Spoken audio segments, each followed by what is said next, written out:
जय श्री राम दोस्तों।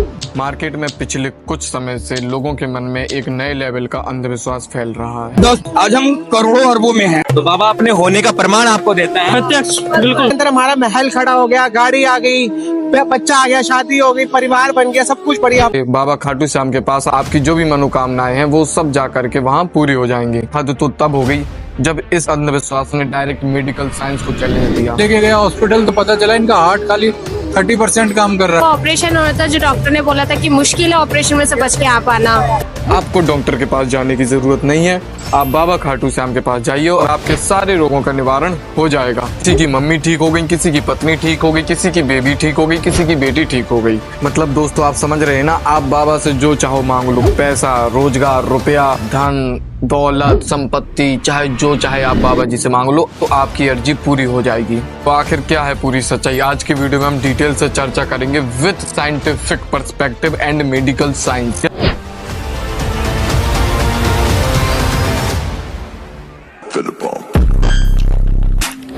आखिर कौन है ये श्री खाटू श्याम? इस कहानी को डिटेल में समझने के लिए हमें चलना पड़ेगा महाभारत काल में। बात है दोस्तों महाभारत काल की। घटोत्कच का पुत्र यानी कि भीम का पौत्र बर्बरीक, उसके पास 3 अमोघ बाण थे जिससे वो महाभारत के पूरे युद्ध को एक दिन में ही समाप्त कर सकता था। और उसने ये कहा था कि मैं हारे हुए पक्ष की तरफ से युद्ध करूंगा। इससे साक्षात भगवान श्री कृष्ण स्वयं सोच में आ गए कि क्या करना चाहिए। भगवान श्री कृष्ण ने बर्बरीक की परीक्षा ली और उससे कहा कि तुम अपना शीश काट के हमें दे दो। और बर्बरीक ने 1 सेकंड का भी समय नहीं लगाया, भगवान को अपना शीश काट के दे दिया। तब भगवान श्री कृष्ण ने प्रसन्न होकर के उसे एक वरदान दिया था, कलयुग में जो भी तुम्हारे दरबार में आएगा उसकी मनोकामना पूरी होगी और वो कभी खाली हाथ नहीं जाएगा। ये पूरी दोस्तों बर्बरीक की कहानी है। राजस्थान के सीकर जिले में स्थित यह मंदिर 1000 साल पुराना माना जाता है। मूर्ति की खोज जो है दोस्तों वो 17वीं शताब्दी में हुई थी।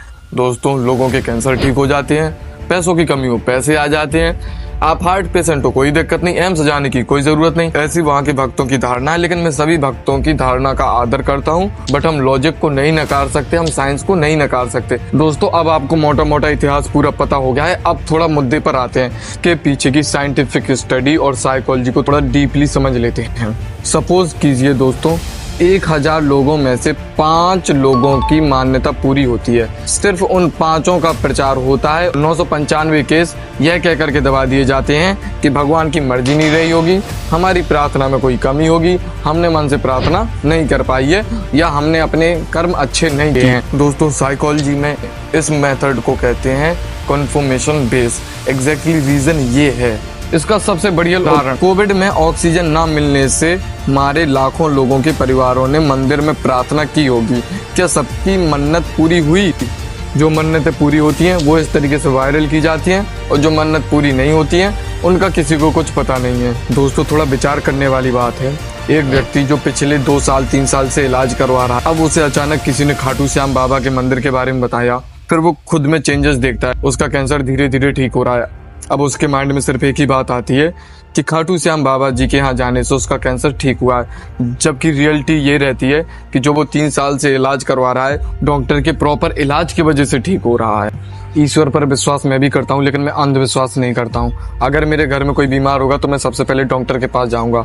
इसका सबसे बढ़िया उदाहरण हमें रामायण में मिलता है। जब मेघनाथ लक्ष्मण को शक्ति मारता है तब भगवान श्री राम ने हनुमान जी से कहा था किसी वैद्य को लेकर के आओ। तब हनुमान जी रावण के वैद्य को लाए थे और रावण के वैद्य ने भी कोई जादू टोना नहीं किया था कि जादू मंत्र से लक्ष्मण जी को ठीक कर दिया हो।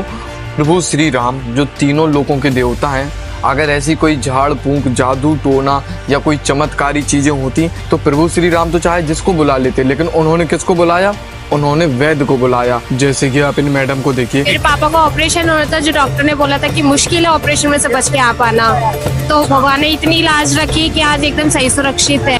इन मैडम को लगता है कि इनके जो मरीज थे वो श्री श्याम बाबा जी की वजह से ठीक हुए। जैसा कि इन्होंने खुद बताया, इससे पहले उनका प्रॉपर तरीके से ट्रीटमेंट चल रहा था, लेकिन हम यहाँ पर डॉक्टर को क्रेडिट देना ही भूल जाते हैं। चमत्कार के नाम पर अंधविश्वास का अनलिमिटेड बिजनेस। RTI डेटा के मुताबिक 2022 में मंदिर में 120 करोड़ कमाए, सिर्फ 2 करोड़ पैसे समाज और कल्याण में खर्च किए। बाकी पैसे, यदि भगवान को पैसों की जरूरत नहीं तो ये पैसा कहाँ जाता है? ट्रस्ट के मालिकों की जेब में। बड़े बड़े सेलिब्रिटी, पॉलिटिशियन मंदिर जाते हैं, मीडिया उन्हें पब्लिसिटी देती है और आम जनता सिर्फ एक भेड़ चाल का शिकार बन जाती है। इसके अलावा आम जनता को कुछ नहीं मिलता। चमत्कार के नाम पर फ्रॉड केसेस हम लोग पास्ट में बहुत पहले ही देख चुके हैं।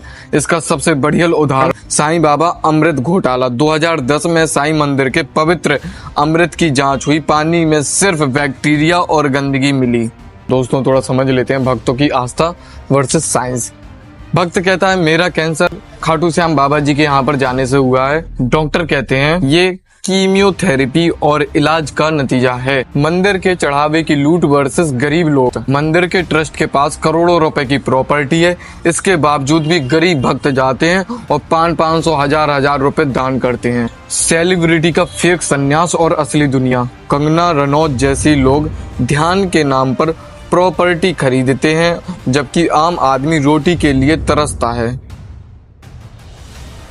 आप लोगों ने लोगों के मुंह से तो खाटू श्याम बाबा के चमत्कार बहुत अच्छे से सुन लिया। अब थोड़ा सा ग्राउंड रियलिटी पर भी नजर डाल लेते हैं। राजस्थान की ग्राउंड रियलिटी क्या है? 2023 के अनुसार राजस्थान में 29.5% लोग आज भी गरीबी रेखा से नीचे हैं।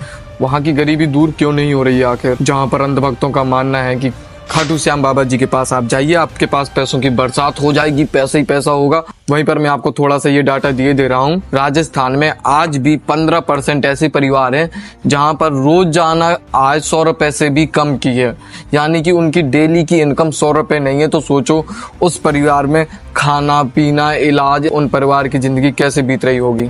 Central of monitor India economic 2024 के डेटा के अनुसार राजस्थान में बेरोजगार दर 23.4%, सीकरी जिले में यह 20 से 25% के करीब है।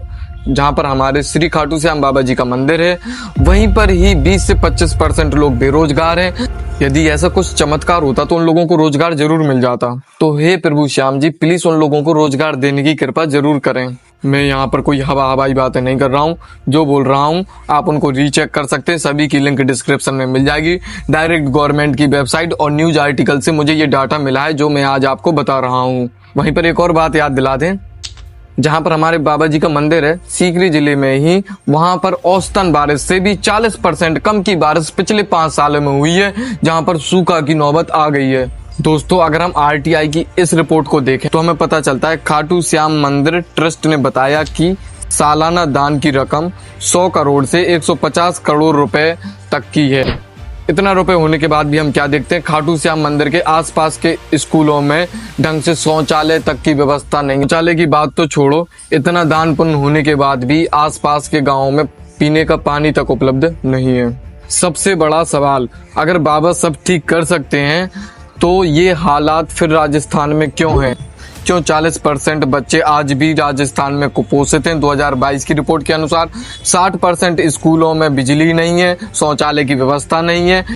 क्यों सूखे से किसान आत्महत्या कर लेते हैं? मंदिर में 100 करोड़ रुपए का टर्नओवर होता है और वहाँ के बच्चे भूखे पेट सोते हैं। ये वहाँ की ग्राउंड रियलिटी है। दोस्तों राजस्थान की शिक्षा और स्वास्थ्य के क्या हाल चाल है, इस पर भी एक नजर डाल लेते हैं। 60% स्कूलों में बिजली नहीं है, 45% स्कूलों में शौचालय नहीं है, 40% बच्चे कम वजन के, 50% महिलाएं एनीमिया से पीड़ित हैं।